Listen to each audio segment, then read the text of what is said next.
Alrighty.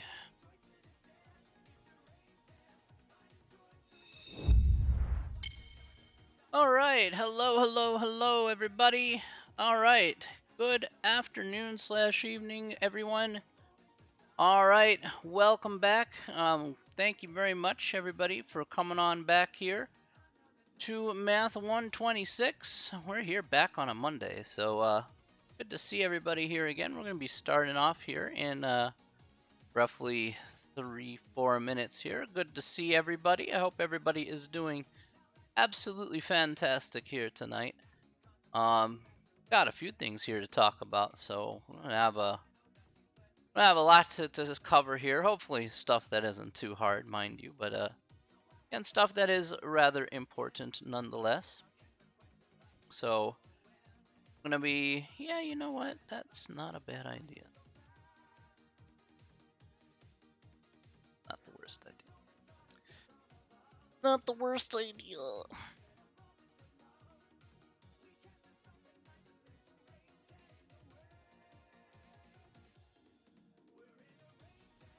How's everybody doing tonight? I hope everybody is doing very well.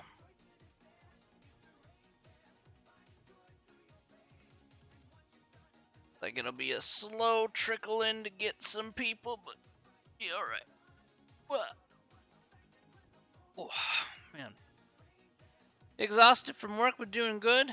Man, you and me both. Been working like a madman for a little while. Ashley, hello. Hello, how you doing? You know what, though? Even if I am tired, I'm still gonna keep going. Because it's too much fun not to. Absolutely. Good, very good, very good. Just a bit tired here, but you know what? For what we're doing today, it's gonna get a little bit fun. So I can't really complain. I can't really complain.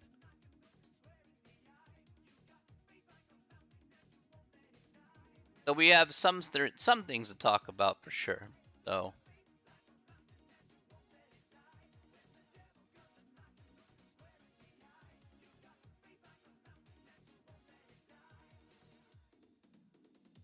hopefully you had a good weekend. Hopefully everybody had a weekend. Hopefully Nick, you had a good weekend. Ashley, you had a good weekend. Hopefully you got a chance to at least sit and relax for a little bit.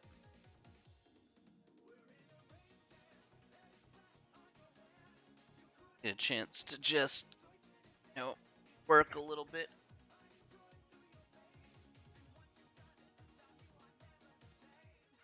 Make a little, make a little money. Have a nice time. Have a few laughs. Your weekend was great. What'd you end up doing?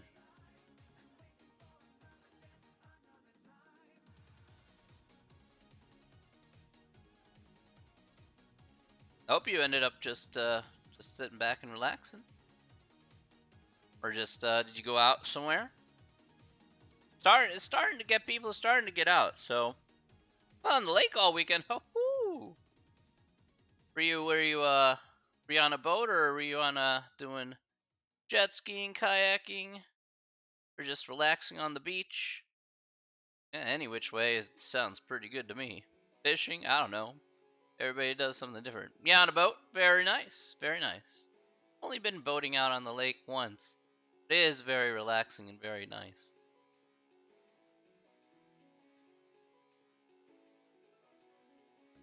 That sounds like pretty good fun considering it's like 90 degrees out there on a couple days, and you get the nice cool breeze of the lake putting on you, and you're like, oh, feels good. The only time of year you feel good when you have a cool lake breeze. Otherwise, wintertime.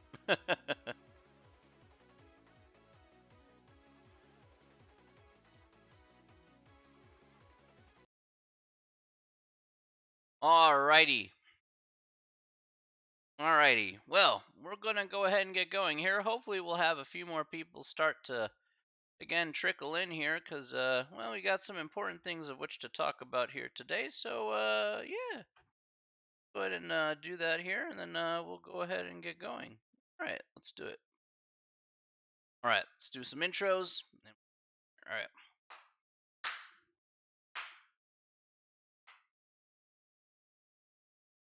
Okay, let's get started today. Welcome back to Monday. Hopefully, a nice weekend. All right, so for today, everybody, today we're going to be talking about a few things here.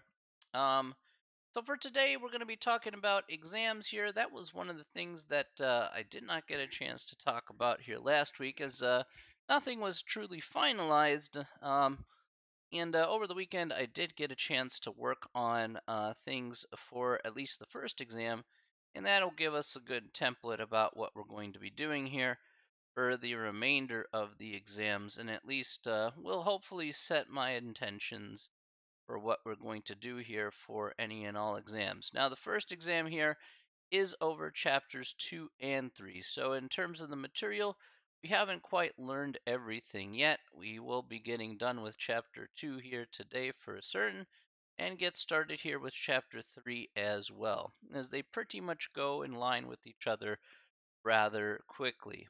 Now, um, what we'll do here first is first discuss about the test here, and then we'll move on to the new material here. But before I do here, does anybody have any questions about anything from last week? Any questions from anything from last week? If you have questions, um, please let me know now. Otherwise, I will move forward. Questions from last week, anyone?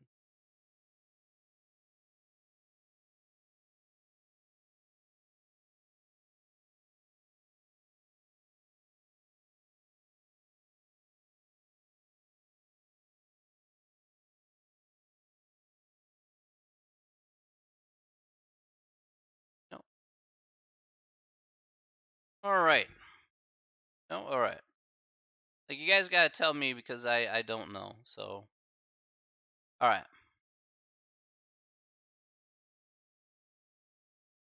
Okay. So seeing as there's no questions here from last week, that's perfectly fine. Let's go ahead and talk about the test here for today and at least discuss what the rules are here for the exam. So, probably what you've seen on the homework, if you've gone to the homework here, and we're going to go to.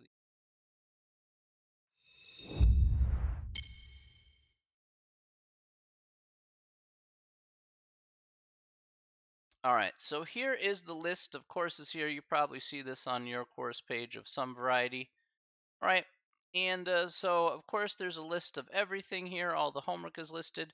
And these last two things that I've actually added in are going to be in reference to the test and the practice test. Okay, so what I've decided to do is I went ahead and put up a test. Okay, those are your uh, real, uh, real scores there, and I put up a practice test. Now, what's the difference between the test and the practice test?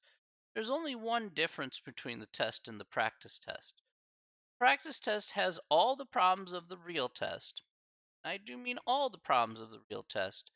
The only difference is that if you get it wrong, there's going to be additional resources there to help you. So, for example, maybe show you how to get the solution, or have you go through it step by step, or show me an example, or something to that effect. Okay, so it will have those extra resources, whereas the real test will not have the actual resources in front of you. You'll have to go ahead and give that a try on your own. Now, the way it's going to work here for the exam is that every individual part, and that includes the parts within the question itself, I believe, you will have 5 attempts on each individual part of the question. You can submit individual parts there. Now, the best score will be taken, I believe. Let me check that here really quick. Actually going to test that here. So, yep. Um, so, yeah, you'll display all the questions at once. You'll get different values. Every person will get different numerical values, but the questions will be exactly the same. And you'll get the best score for each question part. Okay, so the best score will get chosen here, and then that will be counted toward your overall grade for the exam. Now, as for the due date here for the exam, um, the due date here for the exam is going to be on a different is going to be on the last day of class here. Now, I did set it that Right now, it's considering the last day of class because I don't know when when I would like that to be due per se. I'm just kind of thinking if we do all the tests there at the end of the course, have them due at the end of the course, then that should be okay. That's probably where I'm leaning toward anyway. But I've actually put it up here in the due date right now is for the end of the class. If that changes at any point, I'll certainly let you know. Though I highly doubt that that will. Now, does that mean you should wait till the last minute to do this? Well, to answer that question, the answer is definitely not. See if I can make my way back there for just a moment. The answer is definitely not. Now, why is that the case? Well, let's go ahead and look at the test practice here. And so if we take a look at the test practice here specifically, all right, so what I would like to show you here is how does the test practice work? Well, and how the test works, because pretty much they're one and the same, is once this thing decides to load, that would be good. Yeah, all right. So what you can see here is that literally there are 50 questions, okay? So there are 50 questions here for the test. For the practice test, they're the same exact 50 questions, okay? So obviously with the numbers being different. Now the important key here, the exams, does that mean homework is due? Yes, all the homework there, Cade, is due at the end of the course. Like I said, do you want to procrastinate until the very end? The answer is definitely not. It'll be definitely to your detriment if you actually um, try and do it all at once at the end of the day. It's going to be very, very difficult. What the purpose is for you to pace yourself, but not try to procrastinate at the end of the day. I know that people's schedules are busy. I understand that life happens, but remember, we're all adults in this class, and you should be responsible for yourself. So now I'm putting the onus on you, saying, hey, got to do it. That's what you got to do. If you're going to wait until the last minute, well, then the consequences are for yours to bear because I gave you the whole time of which to finish. So, you know, not many points for excuses around here. You got to do it. You got to do it. Now, if you want to work ahead because we haven't finished chapter 3, that too is at your prerogative. Okay, so I'm not going to force the issue on that. So there's that. There a time limit on this test? Let me check here. Pretty sure not put a time limit on this exam off the top of my head. Uh,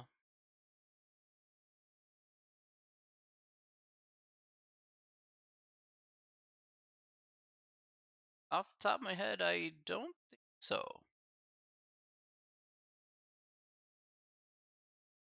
Yeah. So as for a time limit here, no. No time limit in terms of like doing the test there, Leewin. I didn't see an option for that anyway, so I was like, well, okay. All right, so Echo, the answer is yes and no. So the practice test will have the same exact type of questions, but won't be the same numbers. So the numbers that you'll see there on the actual exam will be different than the ones you'll see on the practice test, but they'll be the same exact type of questions, okay? Don't think of it as a one-to-one sort of thing. But the practice sessions will give you a great overview of what the real questions will be like because they're exactly one for one in that regard. Just not the exact numbers one for one.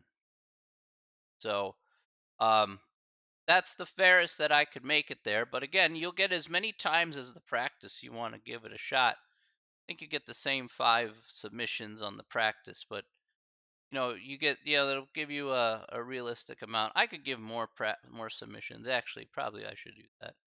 I'll just change this 5 to 100. That'll probably let me save that really. All right, that's just for the practice. Um,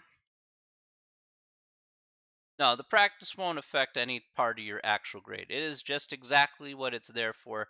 It is purely for practice for you to get comfortable before you try the real test. So, however, I will throw in a little bit of incentive here, Nick. I will say that if you try a little bit of the practice test there may be bonus points that could be thrown your way if you went ahead and attempt the practice test. People who would usually attempt the practice test here, typically tend to do better on the actual exam because then they get really comfortable with the questions and then they can go through it slowly but surely to finish it off. So again, uh, give me them points. Well, I will be happy to give you them points if you go ahead and earn them points. It's just that easy. So I give you as many opportunities as possible, and you just got to go out there and reach for them. So so when is the first test? Well, at this point in time, the first test is whenever we finish chapter 3, or at least, because it'll be a self-paced sort of thing. The first test as it stands here, Mexican Reflex, is basically already has been posted. If you want to work ahead, feel free to. If you want to work ahead and want to do the test early, feel free to do it early.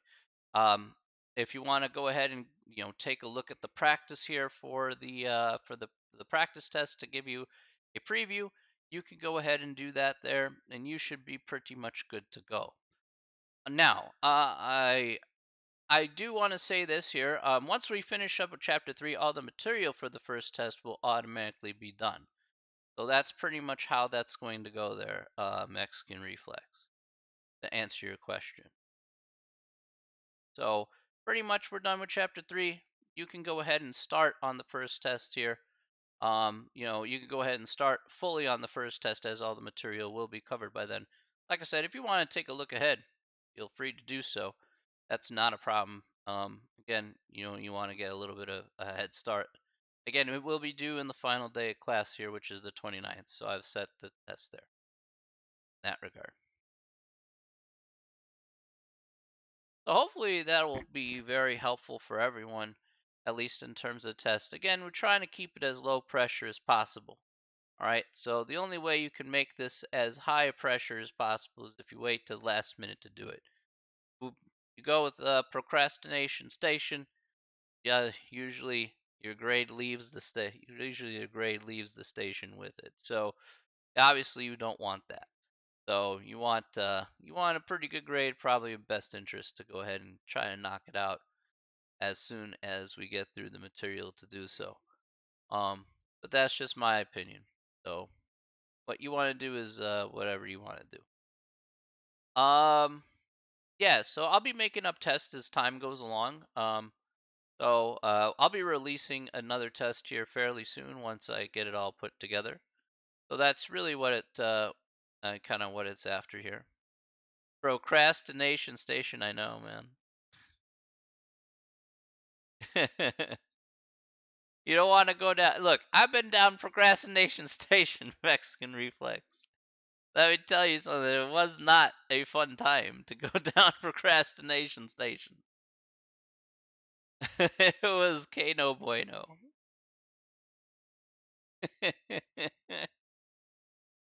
Those rough times.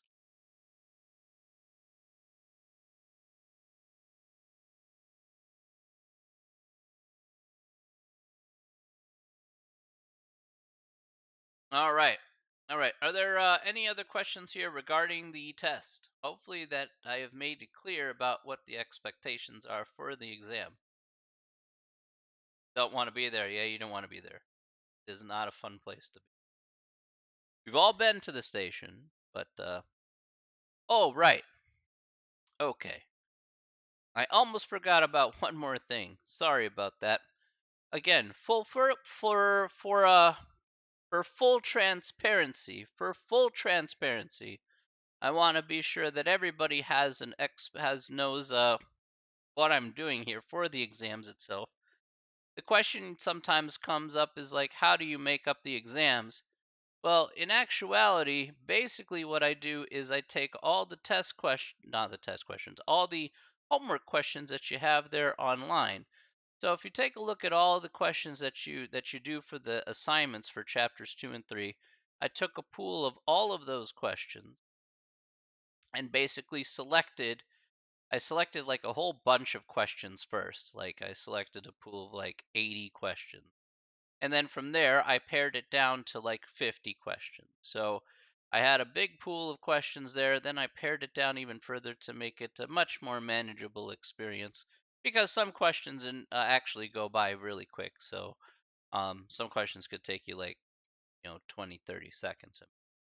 So yeah, so I basically made the questions there directly from the homework assignments there. So if you do the homework assignments, the test questions should reflect a lot of the questions pretty much 100% of the questions that you see on the homework. All right, so that'll give you even a better idea about what to expect here for these exams. All right. So, for full transparency, I want to be sure that you understand about where I'm getting this stuff from. It's not being pulled from nowhere. It's being pulled from exactly from the assignments that you're actually doing. So, those homework assignments do translate to test questions pretty much one for one. So, yeah, another way to make sure that you cover your bases. All right.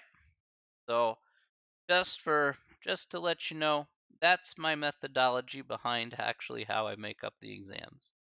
All right, no left field, no nothing. It's pretty much what you saw is what you're going to get.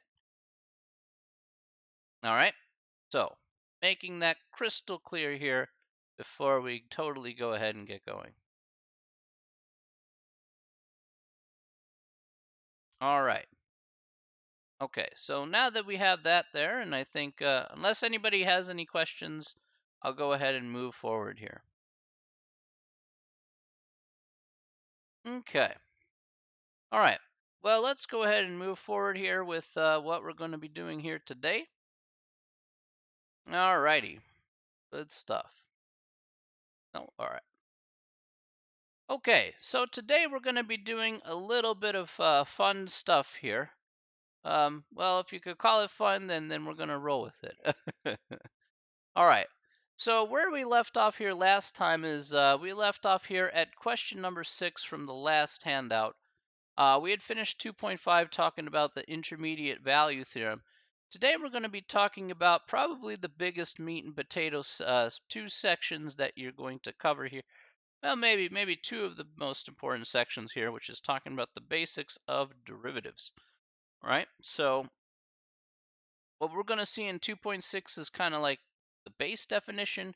And in section 3.1, we talk about more methods to find the derivative here, as we do use it in several applications. Now, I'm going to just preface by saying this. I am going to kind of skip back and forth a little bit between both sections, only because there's something that I think will be a little bit easier to use for ease of use. So, yeah, we'll see how things work out. All right. In any case, let's take a look at number 6. Number 6 says, what is the slope of a tangent line slash instantaneous rate of change slash limit definition of the derivative? All right, so excuse me. So I went ahead and put notation here. Now this is notation that we will see later on here in chapter 3 as well. And what's the notation? How do you read this notation here? So the notation here can be written as f, and then they have this apostrophe here. Now we call that f prime of x. So the way we say it in math language is f prime of x. That'll be reflective of the derivative of the function. You'll also see something say d over dx, that's the derivative with respect to x, or dy over dx, which is the derivative of y with respect to x. Okay, so 3 different ways to notate exactly what a derivative is. Now, this first way we write out a derivative is the limit definition. So this is the limit as h approaches 0 of f of x plus h minus f of x over h. So that's the base definition here for this guy. So let's go ahead and take a look here on how we can find, say, the slope of a tangent line, or again, the instantaneous rate of change. We'll go ahead and use the limit definition here, and we'll see exactly how this works out. Now, I do have this.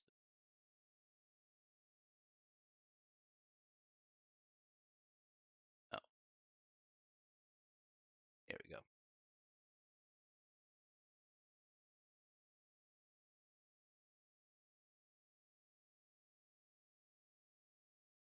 Hang on a sec. All right, why is this not working?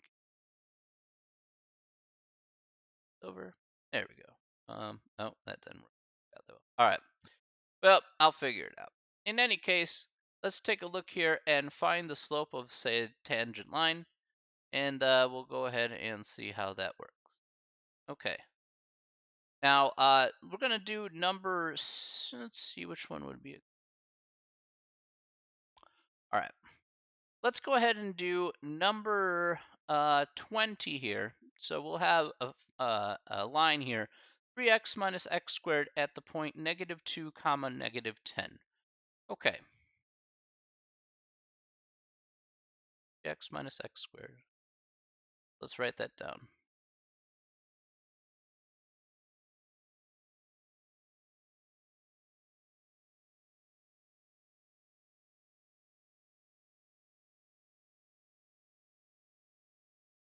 Okay, now what I'm going to do here specifically is how do we go ahead and find the slope of this particular tangent line? What exactly do we do here in order to find this guy? Now, what we need to do first is use this limit definition here. So, but you know what? I went ahead and decided to do something slightly a bit different, and I do want to kind of highlight the limit definition in this particular example, but then I'm going to kind of skip ahead here.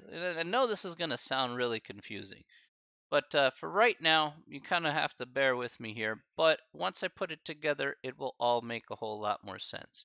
So this might be the only time we do the limit definition here of the derivative, but it'll showcase an important point here nonetheless. Now, in order for us to kind of understand this question a little bit further when it comes to, say, the slope of a tangent line or the equation of a tangent line, let us go ahead and see. I want to take a look here at a specific thing here, and that is in the next handout, in section 3.1 handout.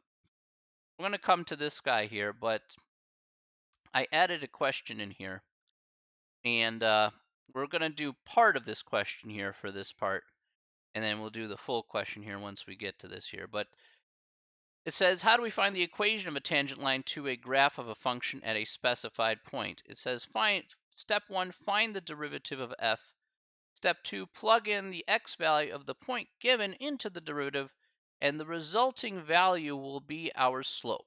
Okay, so that's pretty much what we want here, is we need to find this derivative of this particular function, and then we plug in the x value that we're given here, and that's going to be our slope at the end of the day. So let's see, what is the slope of this guy? Okay, I know what it is. All right, well, let's confirm that that's true. Now let's do the limit definition here. The limit as h approaches 0 of f of x plus h minus f of x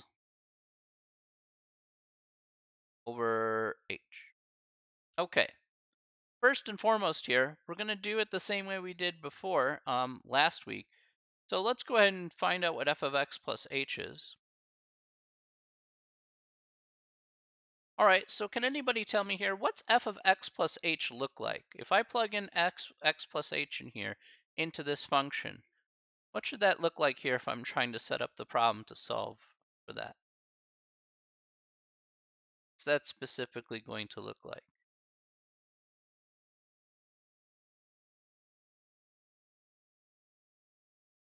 F of x plus h going to equal here, according to this function that we have.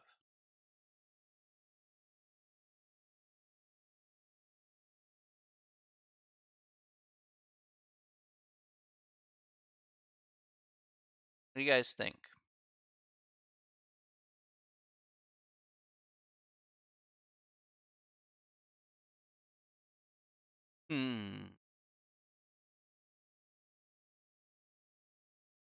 All right. Okay, very good, Contessa. That is correct. All we're going to do is substitute x plus h in for every x in f of x. Right. All right, very good, Lewen. That's correct. So here we get 3 times x plus h minus x plus h quantity squared. Right. Good, good. So far, so good. All right. So this is just the x plus h part here. So we get 3x plus 3h. All right, fine. Can anybody tell me here, what is x plus h quantity squared again? Anybody remember? What is x plus h quantity squared? What's that equal to? Put that down here. What is x plus h quantity squared? What's that going to equal?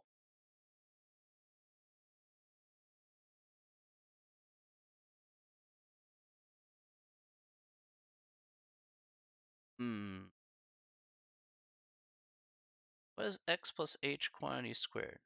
Anybody tell me? X squared plus h squared plus 2xh, okay.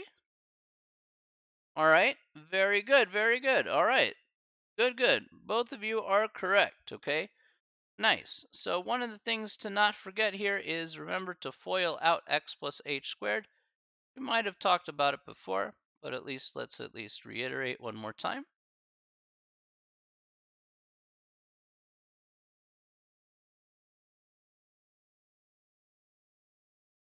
All right, so again, we're foiling this out here appropriately in order to get this to work out. So here we get x squared plus xh plus hx plus h squared. So this is where we can justify x squared plus 2xh plus h squared. All right. Now, one thing that you have to be a little bit careful about here in this problem in particular is that this is written out just a bit differently here. I'm going to expand this out a bit.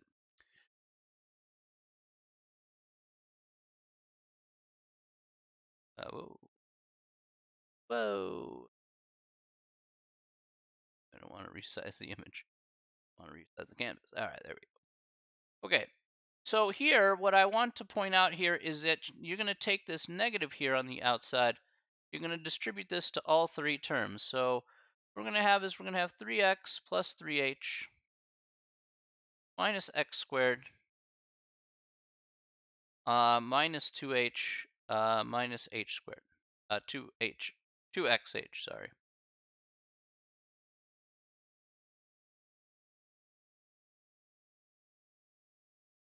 All right. Now, of course, the next part here is to subtract that by f of x. So we're going to go ahead and do that here.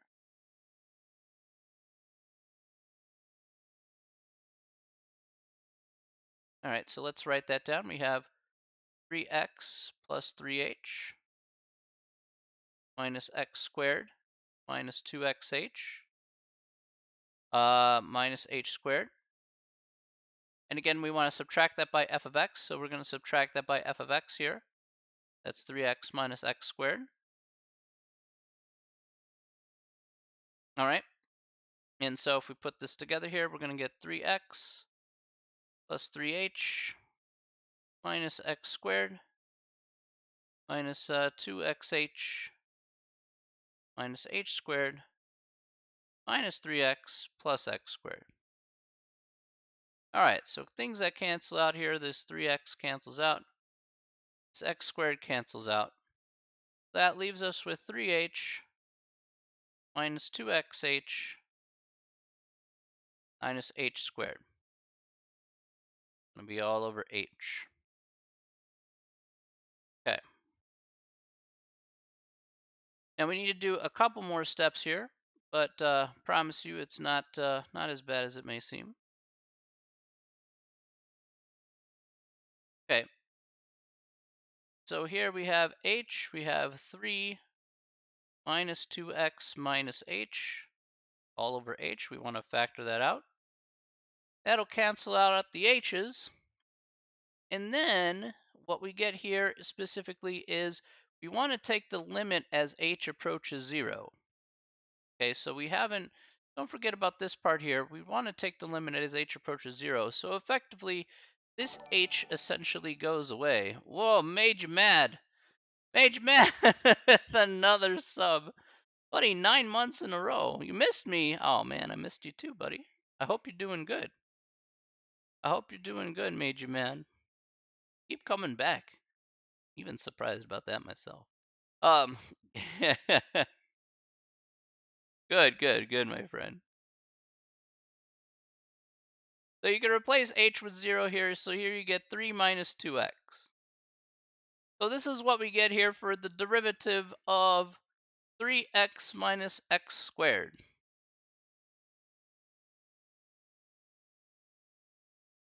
All right. How was your weekend? Made you mad? I hope it was good. All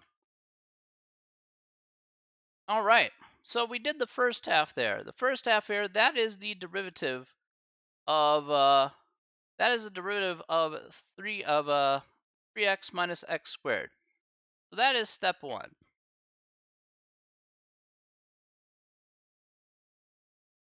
Oh yeah, which class? You're nearing the end of a class there. Which class? Always a good class. All right, now in step 2 here, we're going to now finally use the point that we're given here. The point that we're given here is -2 comma -10. And all we're going to do here specifically is we're going to computer network security. Ooh, it's a very important class. What we're going to use here is using -2 comma -10 as our point, and 3 minus 2x. We're just going to go ahead and plug in -2 into our function. Okay, so we'll have x is going to equal -2. We're going to have 3 minus oops, messed that up. 3 minus 2 times -2 is what I wanted. That's going to be 3 plus 4, and so that's going to be 7. Okay, so this is what we have here in this instance, all right, as our slope of our tangent line, just like so, at that point. This will be our slope. All right, any questions about that so far?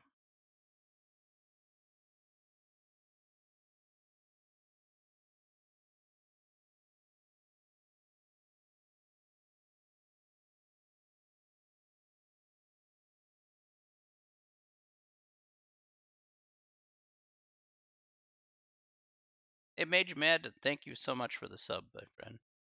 It's really super kind of you. Always every month, man. I don't know what else to tell you.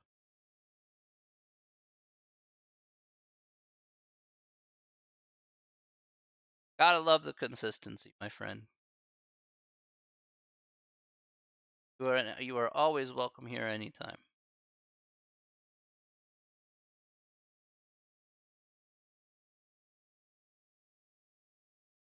Nope. How did you get -2 and 10? That was the point that was given there, Prachip. That's a random point that they just gave us in the problem. So it's not a point of just like you have to find it. That was just like the random number that they gave us.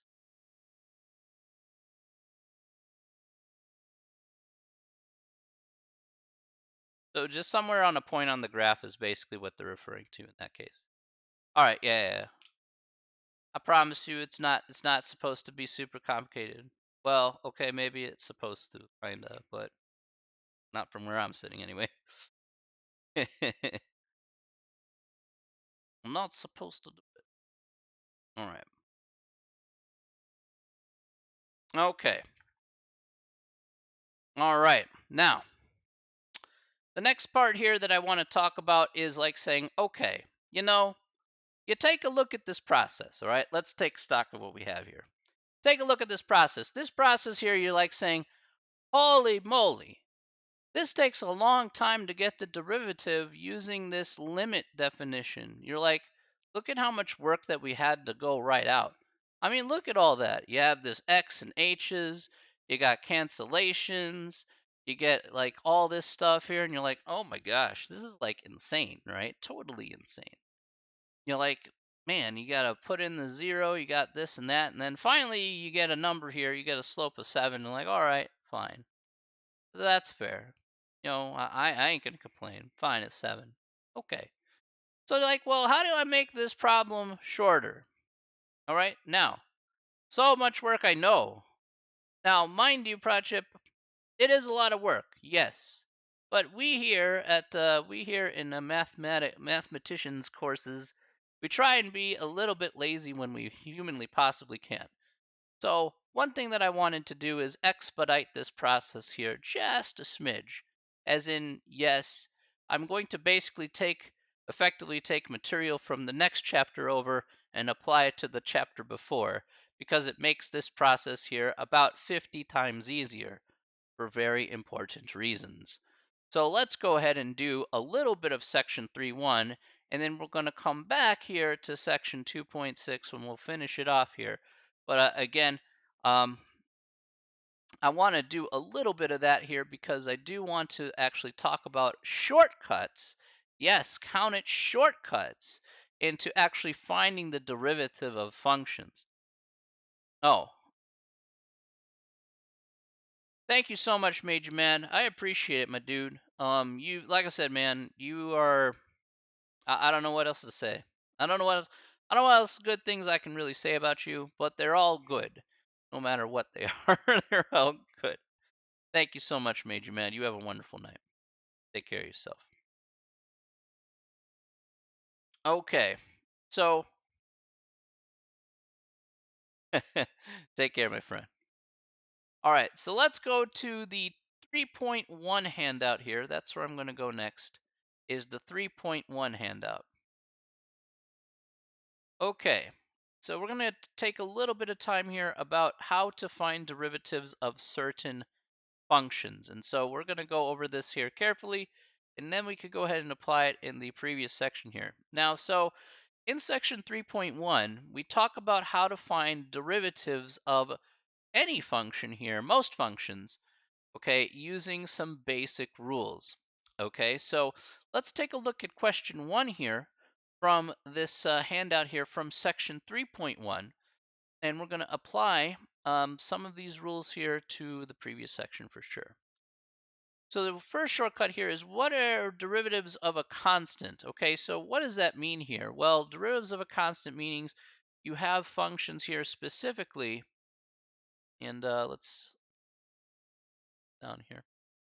So specifically, we're talking about numbers, just numbers, okay? Like f of x equals 7 or whatever.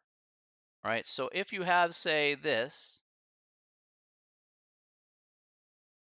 if you say have f of x is equal to 7, then if you take the derivative of that, f prime of x, a shortcut method here is basically saying, without doing the limit definition, this is going to be 0. Okay, so any constant that you have here, even if it's a very large number, 100 million, the derivative of that is going to be 0 at the end of the day. Okay, no matter what. That's just how it is. You're just going to have to run with it. You're just going to have to like it. Fine. All right. So, okay, well, that's fair. But what about the next part here? Well, the next part here is where things do get very interesting. So now, this is the part where we can certainly start making shortcuts happen. So number 2, what is the power rule of derivatives? Now the power rule says if we take f of x being x to the n power here, I'll make this a bit bigger. If we say f of x here is x to the n power, so x to the third, x to the fourth, x to the whatever, all we have to do is take this power, we bring it out to the left, and we subtract that power by 1, no matter what that power is. Okay, let's take a look at an example. All right. So let's say f of x here is x to the 6th. Okay, something simple like that. Well, all we're going to do here is, if we're going to do the derivative here of this particular guy, we take this 6, put it here on the outside. Okay, that becomes 6. We have x, and we take this 6 and we subtract it by 1. So we have 6 minus 1. So that'll be 6x to the 5th power. All right. Let's take a look at another one. This time you guys can participate in this one. What would I get if I had, let's try this one. about f of x is equal to 2x to the fourth. So I'll just actually let me show this one off here, and then we'll start putting stuff together. If you have 2x to the fourth, you bring this 4 outside. Okay, so if you want to find the derivative here, we'll bring the 4 outside because maybe you're not sure what to do with the 2. So what you have here is you have 4 times 2 times x to the fourth minus 1. Take that 4, subtract it by 1.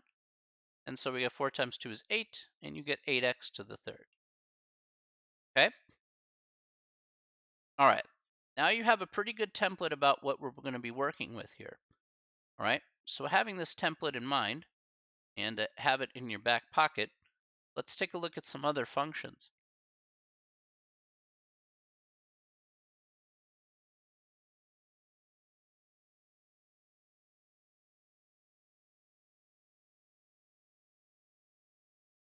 How about this? Can anybody tell me here? We're going to use the same technique. What is the derivative of 5x? What's the derivative of 5x if we're using our nice shortcut rule here? What's the derivative of 5x? What's that going to be?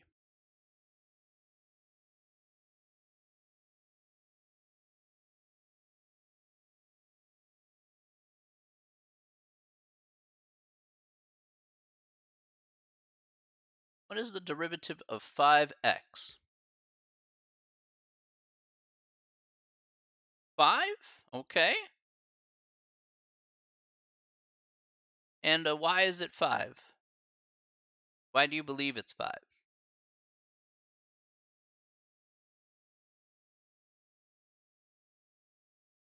The derivative of 5x is still 5x. So it's just the same thing we started with.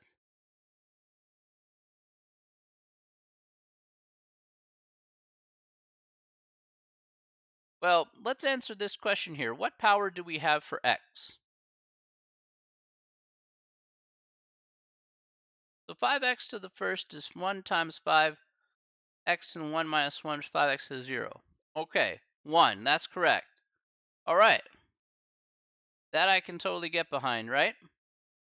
So I like Elizabeth's explanation here, right? If you know that this power is 1, right, even though it's not written down anyway, right? So we know it's not explicitly written, but again, 1 does exist there as a power of x. So Elizabeth's explanation there is correct. If you take that as a 1, and if you want to write it as a 1, that's perfectly fine. I'm going to take 1 times 5 and x to the 1 minus 1 power here. So here we get 1 times 5, which is 5 still. And we get x to the 0. What is x to the 0 power again? What's that property of exponents here? What is x to the 0 power going to be equal to?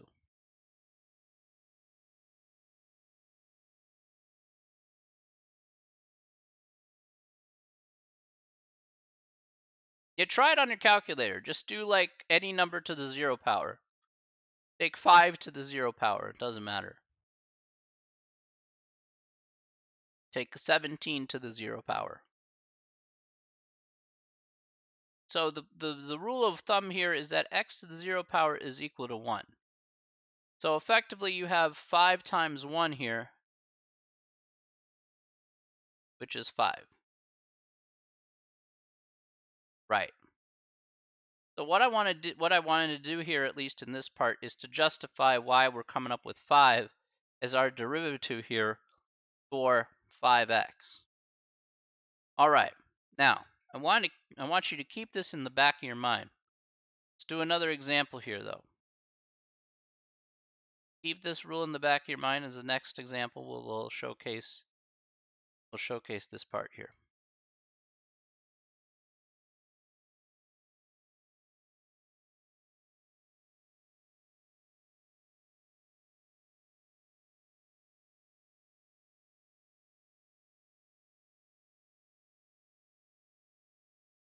All right, what's the derivative of this? What's the derivative of 3x minus x squared? Let's take it in pieces. Okay, what's the derivative of 3x?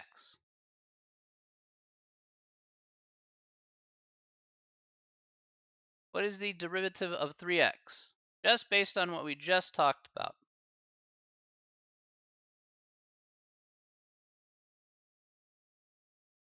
What is the derivative of 3x?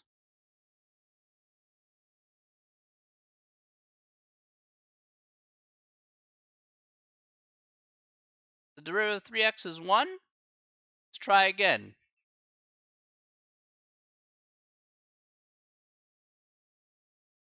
If I said the derivative of 5x was 5, what's the derivative of 3x? The derivative of 3x is 3. Okay? What's the derivative of, I'm going to bring that minus sign down.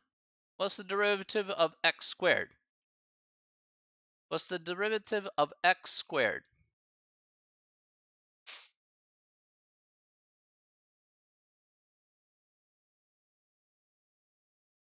That derivative of x squared. Put these two pieces together here. Derivative of x squared.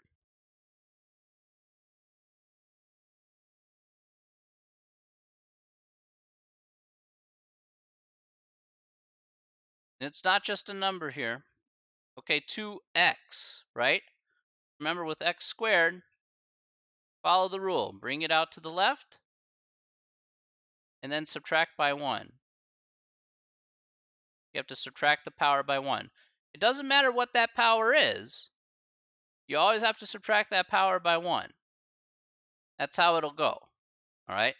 I want you to be sure. You have to keep it consistent. Use that rule repetitively. So we get minus 2x, right? So we get here 3 minus 2x just based on using the two rules here. Does everybody agree with that? So just by using this power rule, this is what we got here, correct?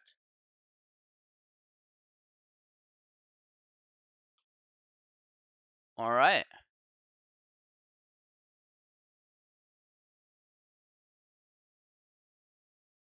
Well, you know, it's kind of ironic how memory works, as in short-term memory.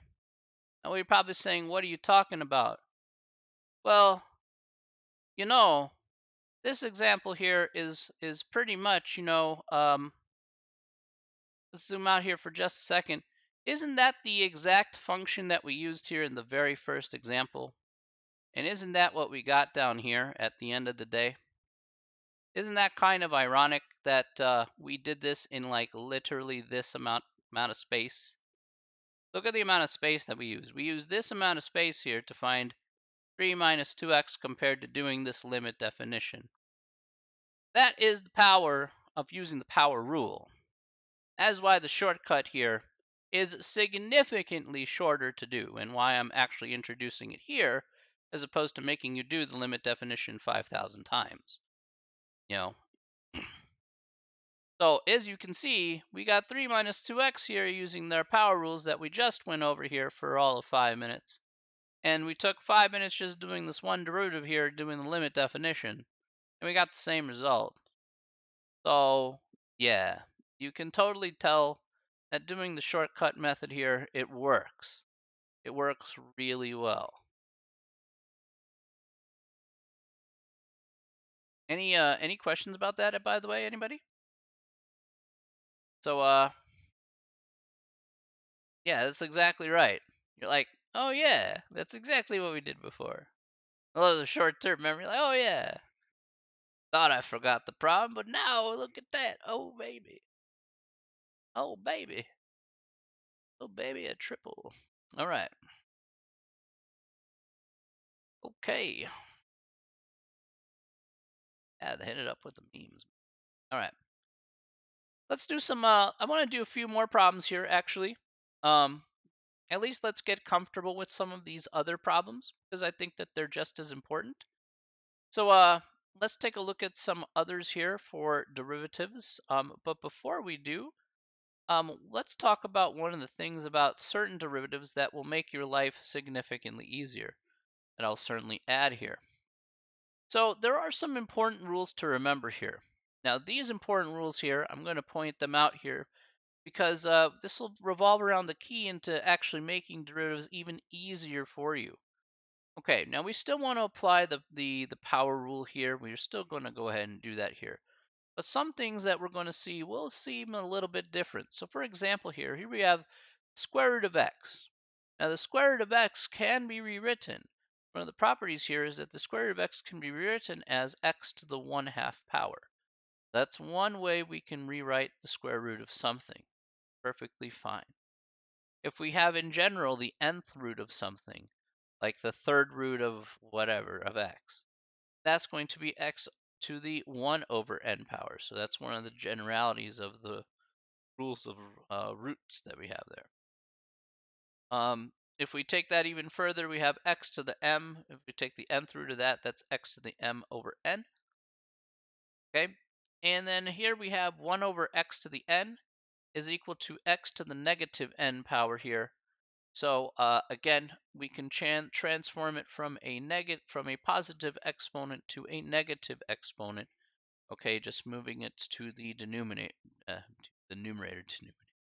From the denominator to the numerator is what I want to say. Okay. All right.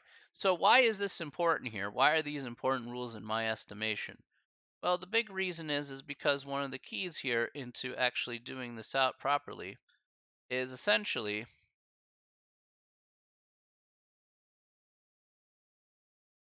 one of the big keys here is that is to rewrite the problem in order to be easier to take the derivative of. Okay, so lol, the denominator. When you slur your speech too much, it just becomes a whole new word altogether.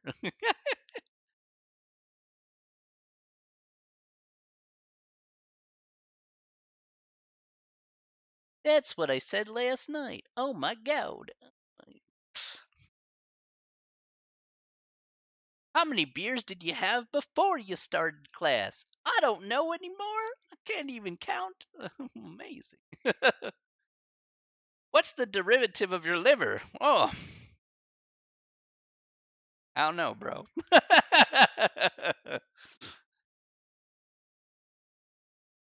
But I got the jug of water here, It helps.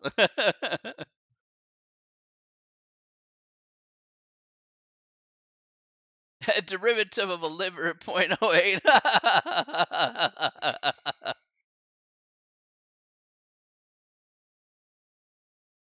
I'm sorry, officer, I can't walk in a straight line. The original function was a curve. Oh, man.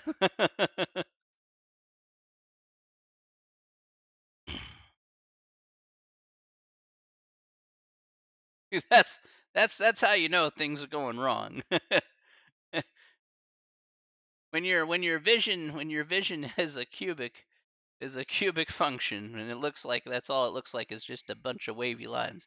You know you passed the threshold just a smidge. Need to sit in the tank for maybe a day or so. All right.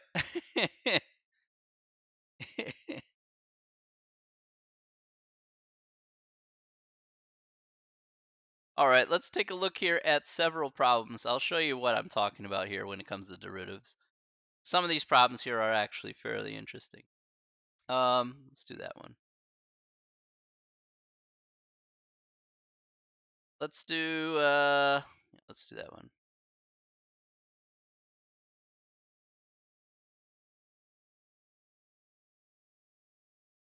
All right, so let's take a look here at 2 over the square root of x. All right, so the first thing is you have to rewrite the problem in order to make this easier, right? Looking at this, you're like 2 over square root of x looks absolutely horrible. And I would agree with you. It looks absolutely horrible. But let's go down the line here for just a second. Let's rewrite the problem here carefully.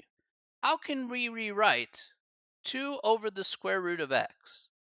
What's another way we can express 2 over the square root of x?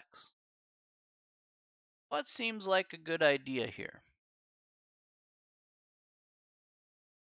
Let's go over it in steps if you're not sure. What's another way to write the square root of x? X to the 1/2, okay? That's good. That's fine. So we can rewrite this as 2 over x to the 1/2. I agree. Now it's still not looking very good because I have something in the numerator and something in the denominator. What's another way I can rewrite this?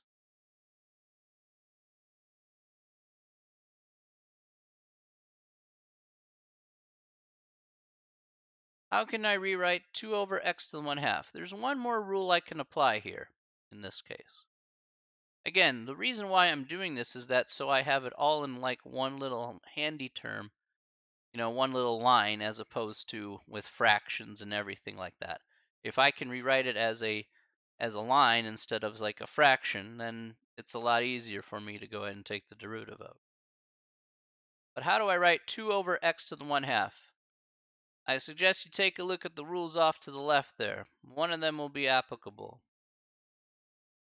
See if you guys can pick up on that.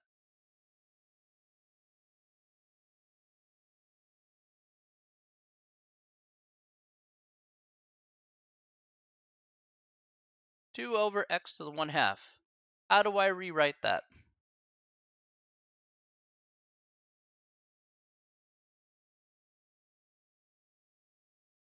X to the minus n, what does that mean, Nick? Apply it to this number here. What should it look like?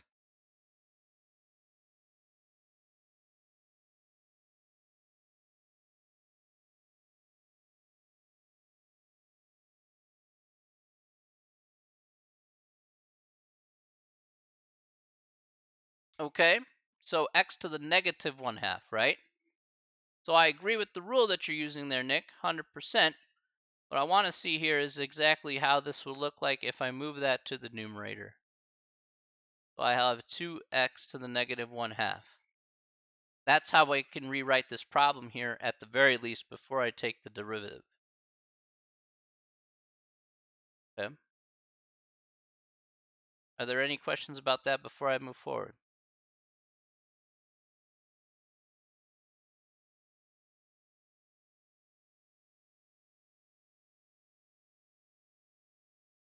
We're going to finish this problem here, but what I want to be sure is that people understand that I'm using different techniques to make this problem easier for myself. You could leave it like that, but it's going to require a heck of a lot more work. So,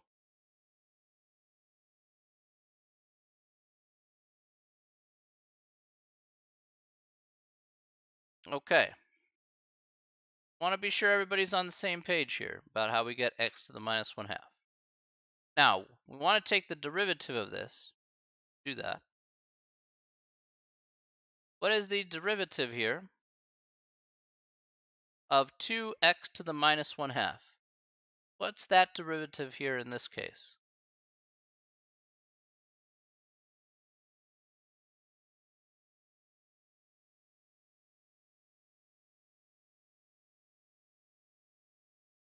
What is the derivative of 2x to the minus 1/2?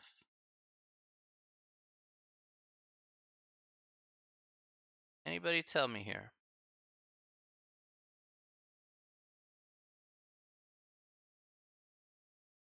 What's the power rule say? Like, what do we do here for the power rule? All right.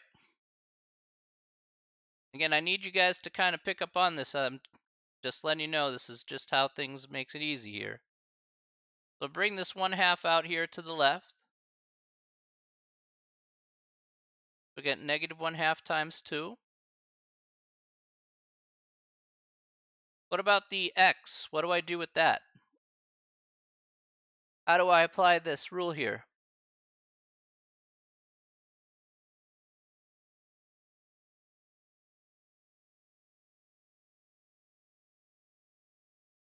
What should I do with that exponent there of negative 1/2? So I want to know this. So, I'll wait for your answer here. But what do I do with the negative 1/2? I multiply that by 2. That's correct. But what else do I do with that negative 1/2 in the exponent there? What should I do with that? I have to minus it by what? Minus it by what? Like, you guys give me generalities, but I need the specifics.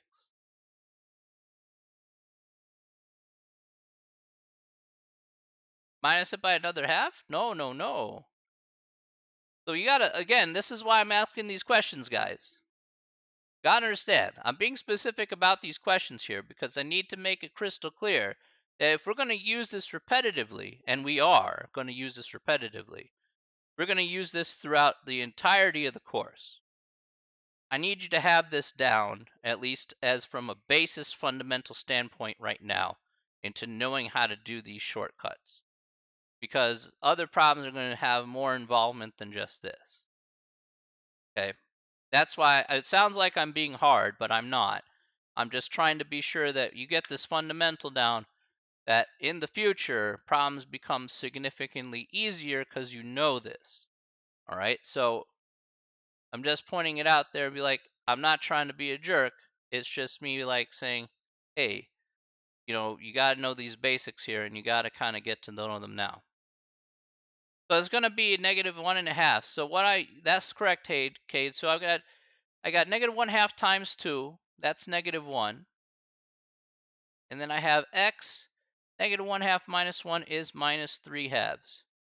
So what I have here specifically, if you're to write it in nicer format, it doesn't matter, is you have -x to the -3/2. That's what you have there. Good.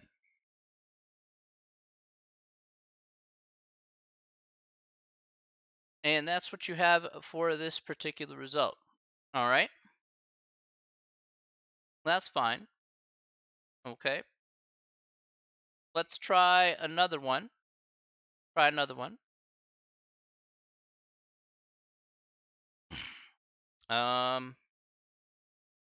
Okay. So this one here, actually, I'm going to need more space.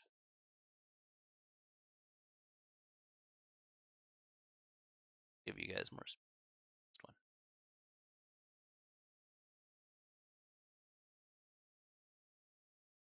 This is the derivative, yes. This is the derivative. This is f prime of x. Correct. That's correct, Cade. Let's try another, though. I'm willing to try as many as I can here until we get this fundamental down, because I don't want to move on until I know that you guys can get this a little bit more comfortably. I'm going to pick a little bit of a tougher one here, but I think this will be worth it.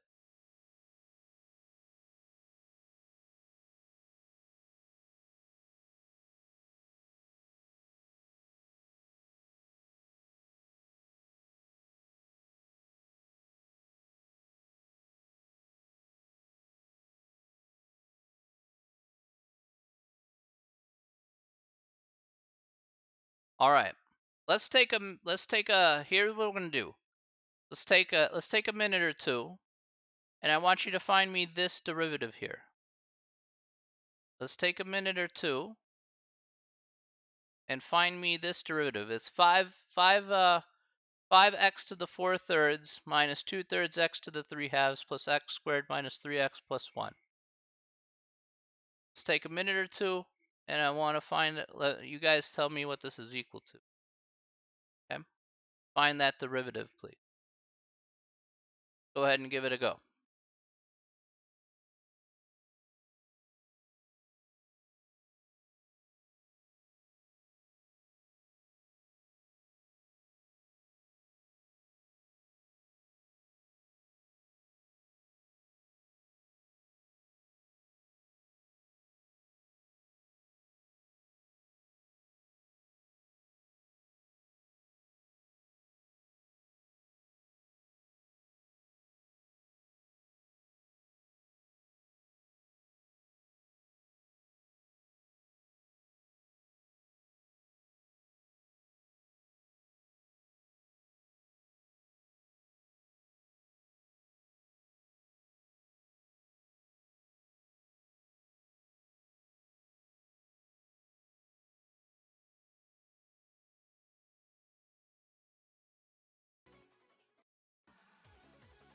Put on a little music.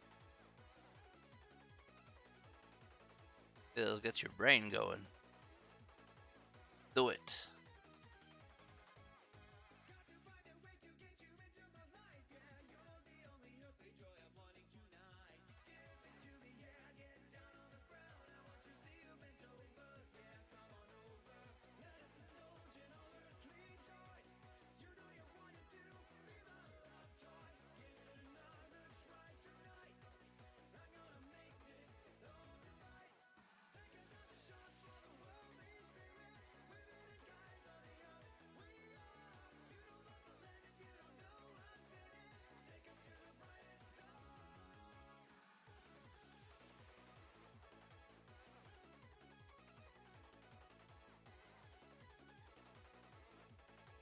All right, so Elizabeth's got a guess there. Okay.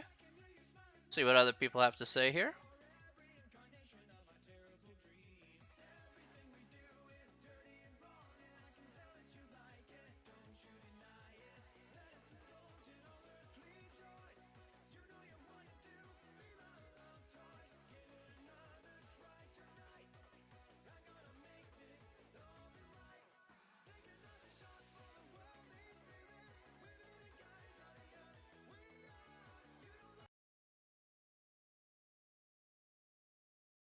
All right, anybody else got any other guesses here?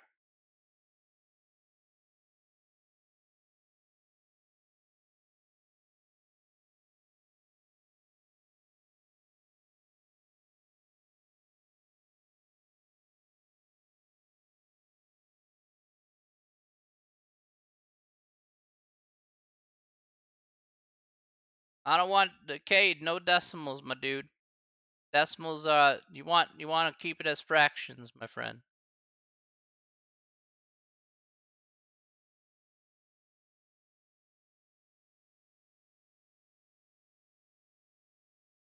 Decimals won't fly for answers on the homework either, Cade.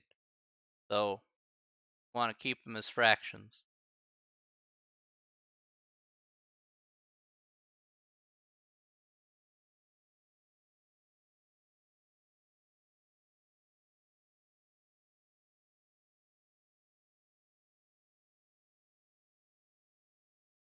All right.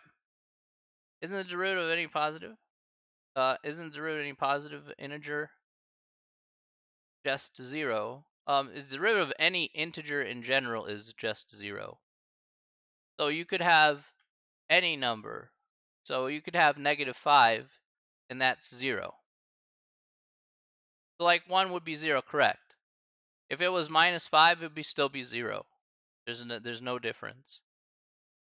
So positive or negative, it doesn't matter. The derivative of any of those numbers is 0, regardless. So you can take it to the bank every time. All right, let's take a look at what we got here. So what we have here is we're going to bring out the 4/3 out from the left. We have 4/3 times 5 here. 4/3 times 5. We have x to the 4/3 minus 1 minus the 3/2 here. Bring that out times 2/3. X to the 3/2 minus 1. Bring out the 2. So plus 2. X to the 2 minus 1 minus 3. Okay, because again, minus 3x is just 3. The plus 1 will just drop out because that is exactly a constant, and that will be 0. So if we do clean this up here, we do indeed get 20 over 3.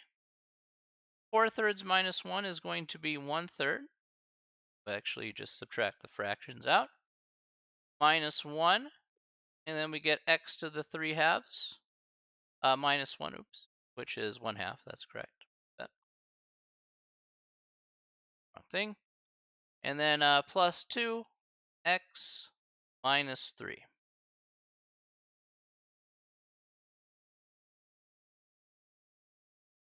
So the answer here is plus 2x minus 3 here at the end of the problem.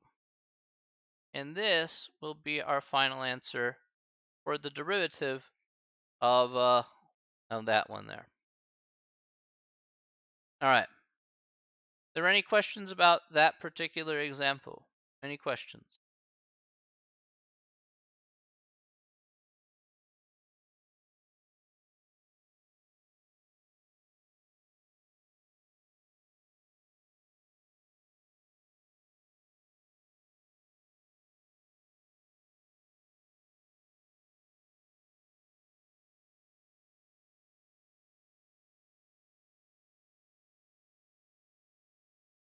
I want it to be crystal clear here, so if you're having trouble, just ask me a question now. So if you're having trouble about how I got those answers there, let me know.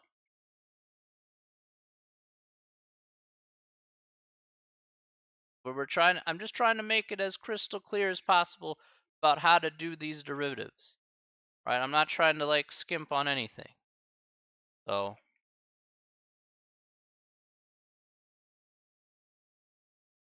I may just, I understand, yes. So 1 would be 0, that's correct. Again, if we go back to our original thing here, let's go back to our question here. To answer that question, if you look at question 1, what's the derivative of a constant? 1 is a constant number. All right, much like, again, 3 or -7 or whatever. No matter what that number is, that derivative is always going to be 0. So it'll just drop out at the end of the day.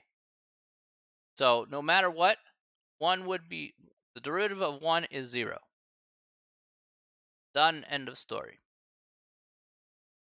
Derivative of 17 is 0. Done, end of story. Derivative of -70 is 0. Done, end of story.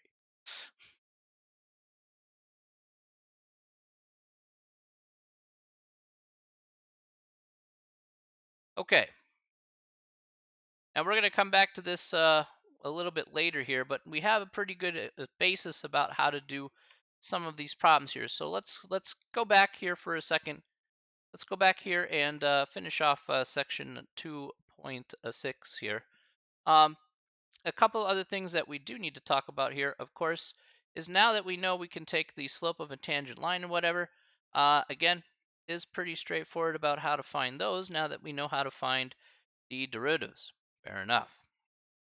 All right, let's take a look at question 7 here. We do have to answer some questions in regards to that, so let's do it.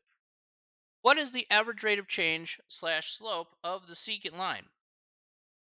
All right, so the trick is the average rate of change is to find the derivative of the function and use h equals b minus a within the interval, with a being the value you plug in for x. Or you can use this f of x plus h minus f of x over h over the interval x x into x plus h, which can also translate to this f of b minus f of a over b minus a over some random interval of a comma b.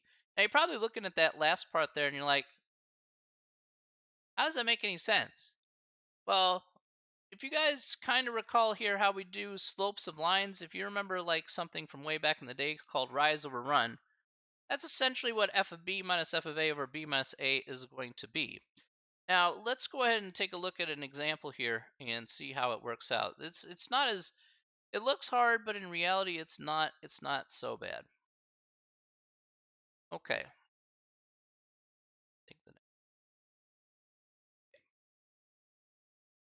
Alrighty. So let's take a good look here at 27.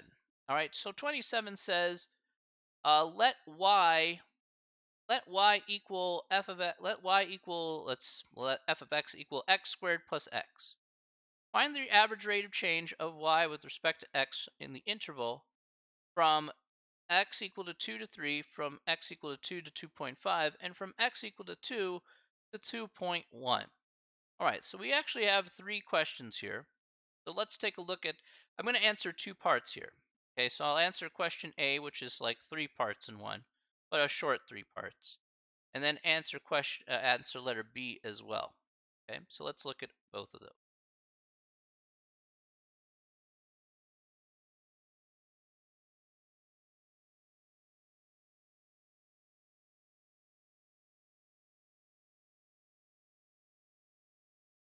All right. Okay, so for this next one here, let's go ahead and write down our function here. F of x equals x squared plus x. Now, we want to find the average rate of change here from 2 to 3. Let's start off with that first one here, from x equals 2 to 3. So essentially what you do here is you're going to use this same formula here over and over again. Reason why they just ask you to go to the well like a whole bunch of times. Okay, so I want you to use this formula here of f of b minus f of a over b minus a. That's essentially what they want you to do. So you could just do a is 2 and b is 3. Okay, just labeled it as 2 and 3. A is the smaller number, b is the bigger number of the two. Okay, fine. So here we're just going to do f of 3 minus f of 2 over 3 minus 2. And so all you need to do here is just simply plug in 3 into the function, plug in 2 into the function, and see what values that you get. So if we plug in 3 here, we get 11. We get, oh, not 11. We get 12.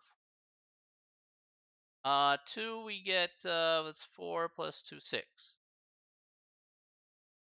over 1. So the answer to this is 6, essentially 6 over 1, which is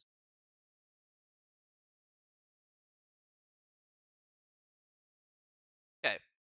So that's what we get here for the average rate of change between 2 and 3. Let's look at the next part here, which is says 2 to 2.5, just to kind of drive the point home here. If we're doing 2 to 2.5,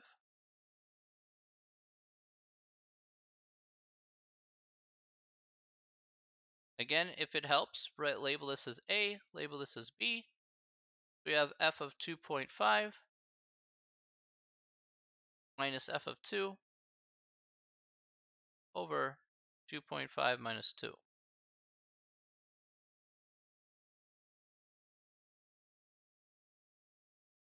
Okay.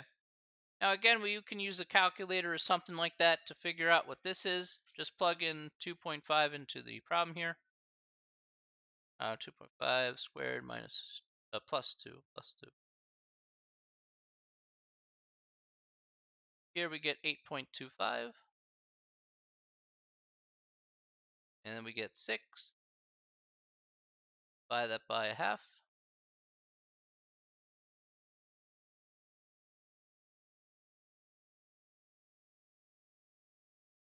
All right, so here we get 28.5. And you can sort of guess exactly where we're kind of going with this, okay? We're not going like, it's not crazy here, but again, you can see where we're going with this and just plugging in the formula and whatnot and netting our answer. Okay, so really quick here, at least for part A, are there any questions about part A here for this question? I'm going to do part B here in just a second.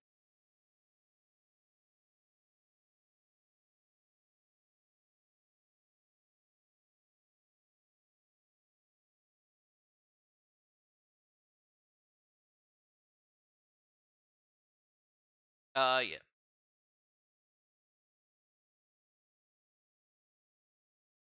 there you go.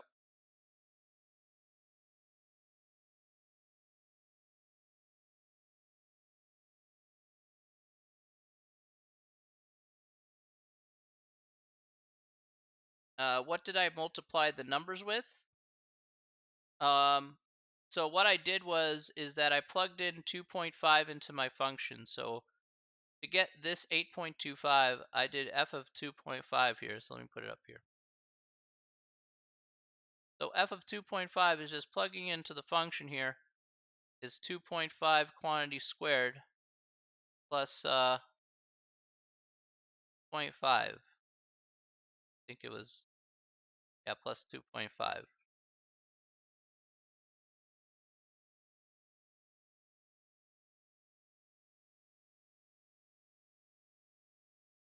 Oh, did I actually put in 2? Let me check that.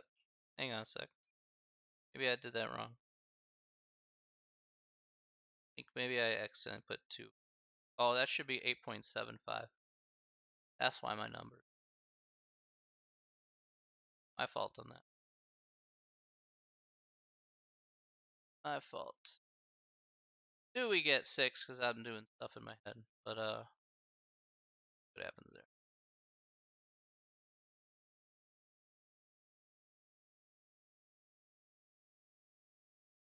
Alright, so here I should get, let me write this step out here. I think that's probably that's what I should have done in the beginning.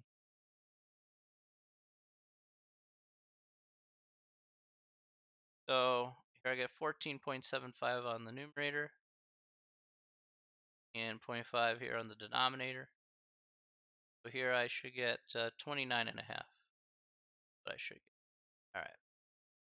My fault on that. Thank you for pointing that out. Appreciate that. Could it ever be 3 to 2? So you end up with a yeah. So no, you're gonna have an interval usually starting from Elizabeth. You're gonna have an interval starting from a smaller number, going to a larger number here, Elizabeth, to answer that question there. So that's why when we say A to B, we're just going from small to large. So it's gonna be like that for that.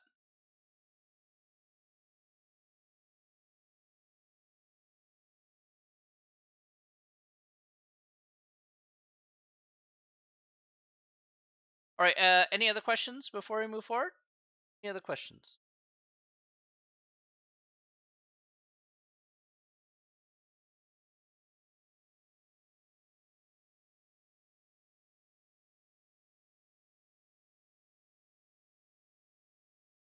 Okay, we're not quite done with the problem here yet. We're going to do letter B, but just want to point that out here. Okay, let's move to letter B here. Now that we have that set and ready to go. We have the average here, which is nice. Okay, but we want the letter B here. Letter B says, according to the problem, find the instantaneous rate of change of y at x is equal to 2. So find the instantaneous rate of change, all right, at x is equal to 2. So the question is, well, how do we go about doing that? Well,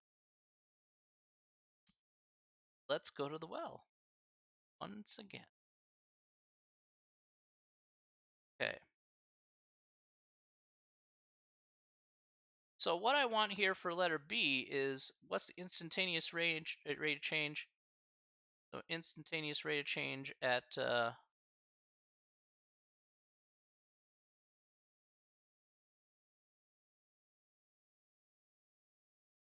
x equals 2. So we're just going to do the same thing here. We'll find the equation of that tangent line, or find the slope of that tangent line. So what we need to do here first is find the derivative of f. So let's do that here. Now that we have good practice, okay? What is f prime of x? What is the derivative of x squared plus x?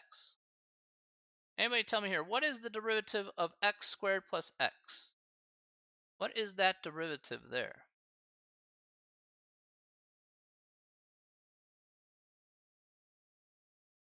Derivative of x squared plus x.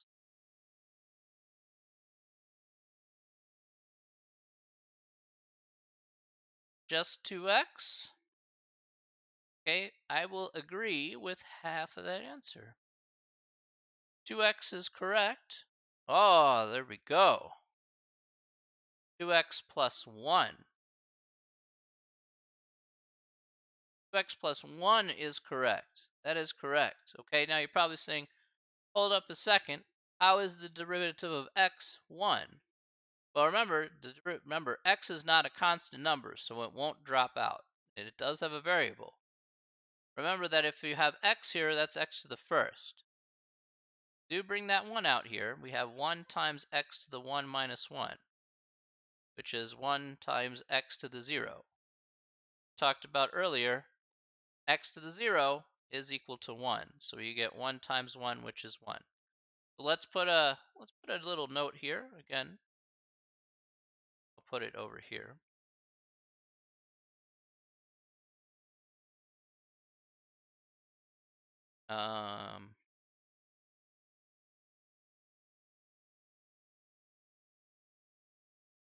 Put a note here.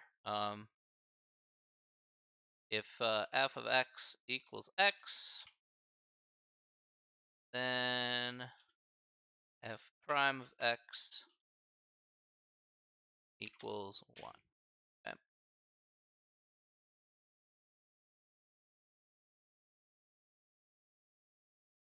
All right, so we'll put that as a side note here as part of our power rules. So that way, make sure you don't forget. You have those in your notes.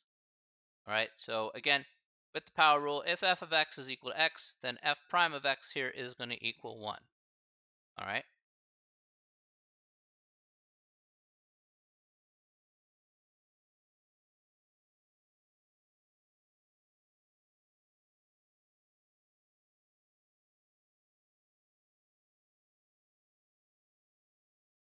Okay, so now that we have that, we have 2x plus 1. Let's plug in 2 into our function. So let's plug in 2 into the derivative. So here we get 4 plus 1, which is 5. So you see how quickly that one went, right? See how quickly that problem went by, where we actually took the shortcuts? If we did it the other way, we would have to write out the limit definition here over and over and over again. And you can see that it tends to be a bit of a pain.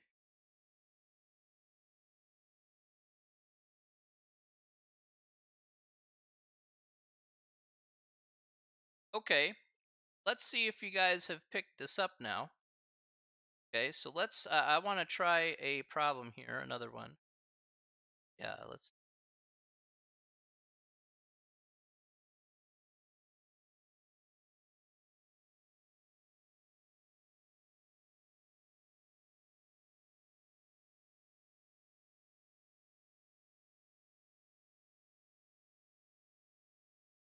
All right.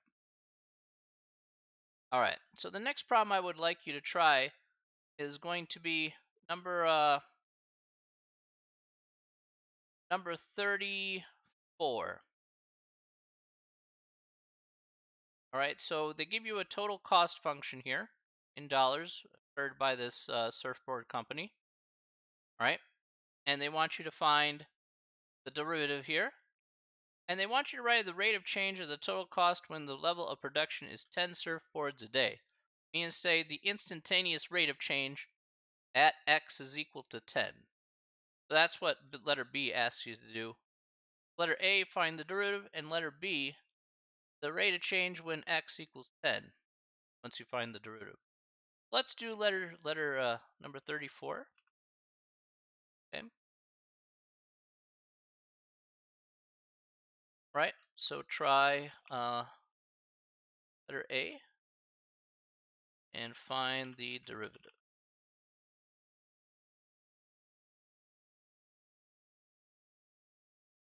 So let's take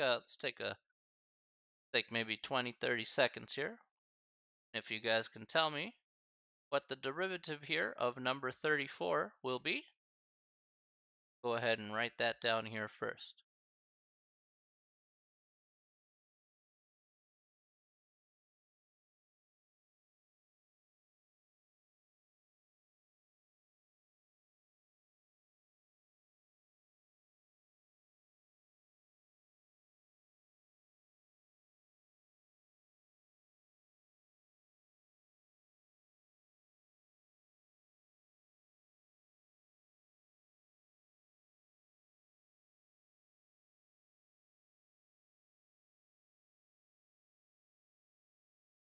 All right. What is the derivative of 34? Okay.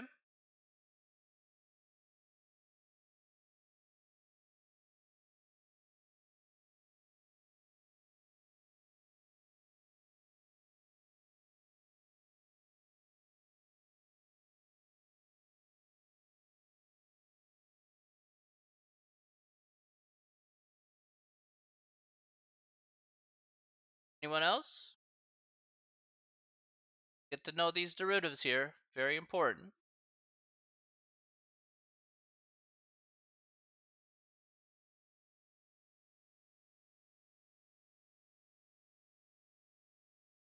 Okay. The answer to this is indeed negative 20x plus 300. That is correct. Okay, so let's go back.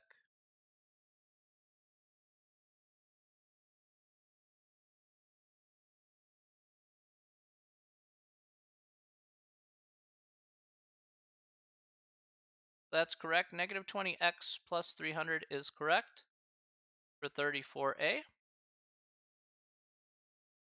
All right, how about B? How about B? What's that going to be? What's letter B going to be here? 34. It says when x is equal to 10, what's the rate of change? I know you can't really see it on the screen here, but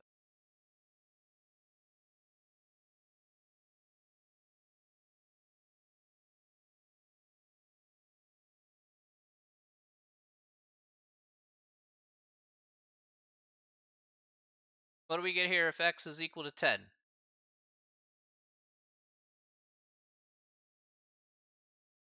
do you think we get here? What would f prime of 10 be?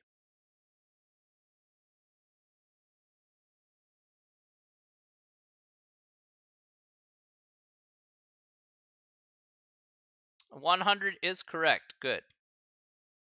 We get negative 20 times 10 plus 300 equals 100. All right, this is negative 200 plus 300. Okay, good. And you see how fast that problem was, right? You see how quick we did that problem. Is all we had to do was find the derivative using our shortcuts, and we're able to instantaneously find our result. And that wasn't too bad. That was actually pretty easy when finding instantaneous rate of change. Average rate of change, again, takes a little work, but not by much. So, easy peasy lemon squeezy. All right. Okay. Okay, so now we got one more question. We got a couple more questions here. We did talk about the notation here is f prime of x here being the notation of the derivative. All right, now this last part here for 2.6 here talks about what we talked about here last time, which was talking about continuity. All right, so continuity of functions. And this last question here relates differentiability and continuity. Differentiability meaning essentially a, a function that has a derivative that exists at that value. So if you take the derivative and you take a value at that derivative, that value at that derivative exists. Okay, so it actually has actual defined value. So the relationship that we can have between differentiability and continuity works like this. It says if a function is differentiable at x is equal to a, so again, if it has a derivative that exists at that point, then it is continuous at x is equal to a. So again, if it has a hole in the graph, right, the limit can exist, but it's not continuous at that point. All right. So it means that it's, say, not differentiable at that point. But again, uh, if it's not differentiable at the point, then it wouldn't be continuous at that point. So again, that can certainly happen. All right, so other places where this actually happens is if and I put this as a note here, this can also happen if the graph of f of x abruptly changes of direction, i.e. makes sharp corners, has an undefined slope, sharp turns in the graph or something like that. So what actually would be the case here if that were to happen? That means if the graph looks like this, like if it looks like this is not differentiable. It takes this sharp turn here. Same with something that kind of looks akin to this. So this is definitely a not going to happen here in that case either. That's definitely not true. Okay, so any sharp corners or edges or the like here definitely won't fly with what we have here. An undefined slope here would be, for example, here again a vertical line would be an undefined slope of some kind. So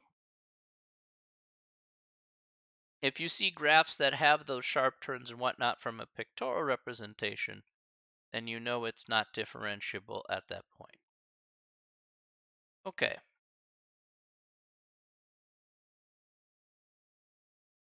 Any questions about that?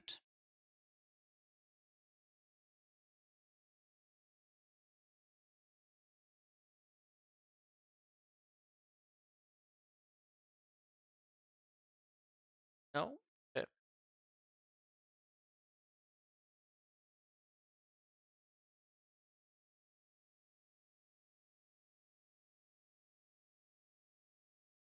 Okay. Let's move on here to, so that pretty much is the end of section 2.6. So that's the end of chapter 2. All right, at least the material here in chapter 2. As we've already started here, chapter 3, kind of moving back and forth. We're now going to get formally started here with chapter 3, at least doing the rest of that handout there, or some of it maybe. We've already talked about number 3, how do we take the derivative with a constant and a function together. So we've done a few examples of those already. Okay, you know what? I think we had a little bit of a tough time with it. So you know what? Let's do a few more examples here, actually. I think those definitely need to be in order. So look at a few more derivative examples and see how we can tackle them. There's a lot of different types of questions in this particular section. Again, because a lot of different questions have different looks to them. So let's look at several others and see how we can approach some of these problems. All right, so here's another one that not obvious.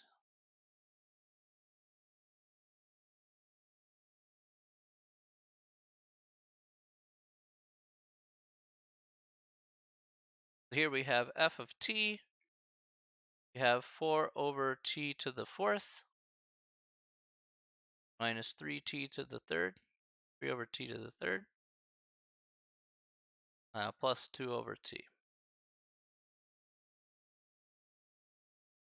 Okay, so let's find the derivative of this function here. Now, if we're going to find the derivative, we're not going to be satisfied with this. This looks pretty ugly. And again, we don't want to deal with ugly things. We want to deal with nicer things. So how can I rewrite this problem to make it easier to do? What should I do here in this case? How can I rewrite this problem into something easier I can take the derivative of?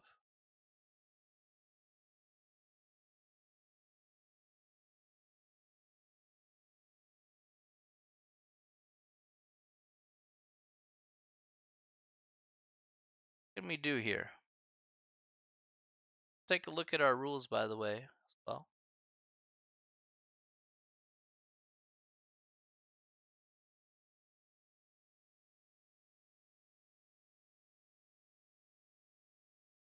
There we go. Take a look at our rules here. How can I rewrite 4 over t to the fourth minus 3 over t to the third plus 2 over t? Let's rewrite it.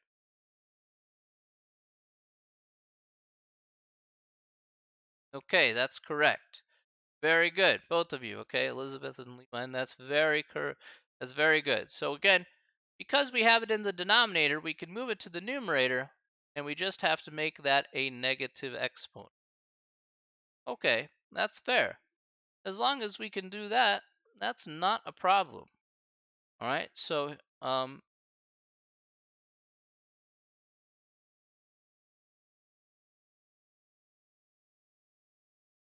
all right, okay, fair enough. Now, what is the derivative of this function? What is the derivative of this function then?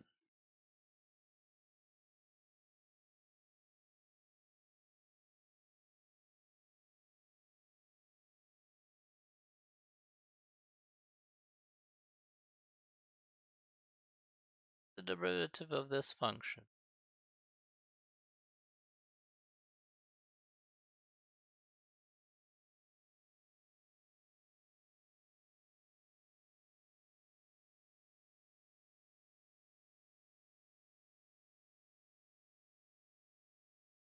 get here?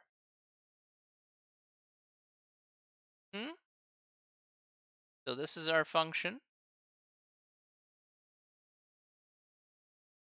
So we just rewrote the function here. So this is how we rewrote the function. What's its respective derivative here, Elizabeth?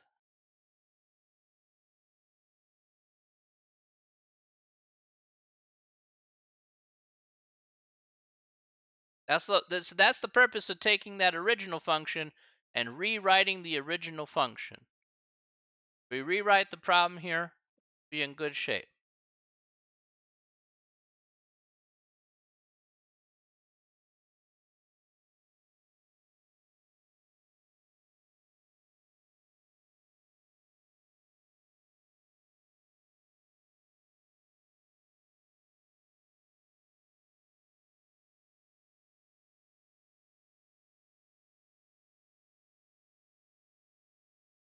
Like this one's a bit of a toughie. Hopefully not.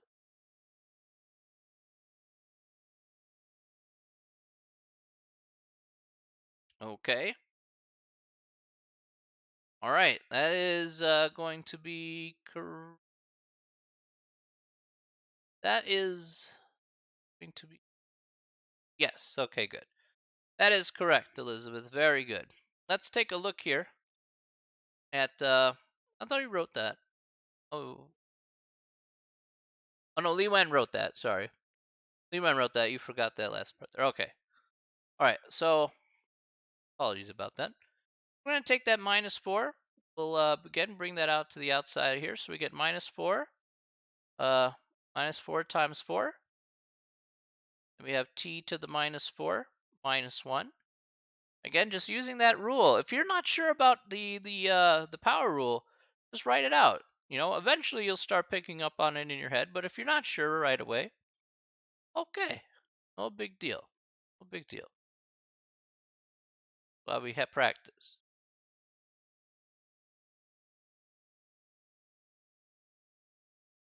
Okay, and then we have t to the minus 3 minus 1. Again, every time we're subtracting. And then finally we have plus negative 1 comes out here times 2 times t to the minus 1 minus 1.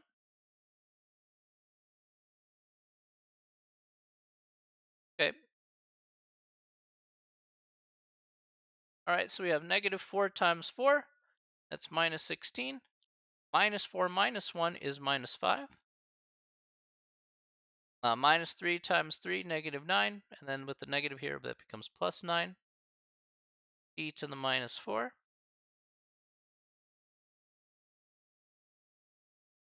And here we got minus 2. T to the minus 2. Okay. And that's what we get here for our final answer. Okay, so applying that power rule there a few times certainly can be very helpful.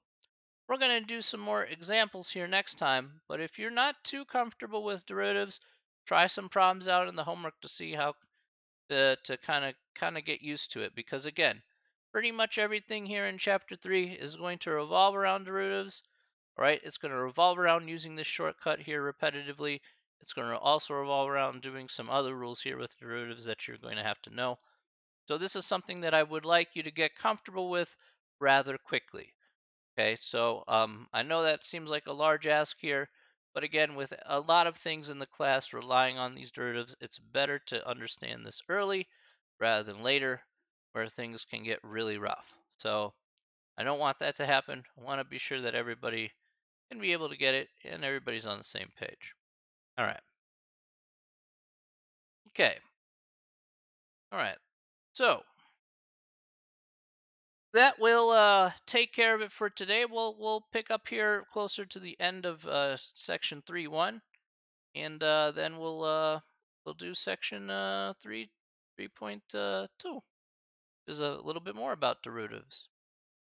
All right. Any questions about that? Any questions about what we did here today? Hopefully Hopefully they'll start opening up your eyes here just a bit.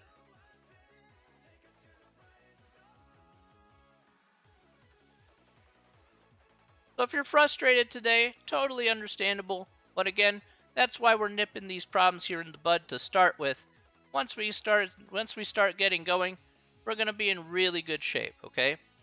So, again, start practicing on some of these problems if you're not totally comfortable with it now. I want you to get good. Hopefully by tomorrow you'll get a little bit better. So again, if you had a little bit of trouble here tonight, please try it out tonight. Please try some practice problems. I really need you guys to be kind of on board with me here for tomorrow. Okay.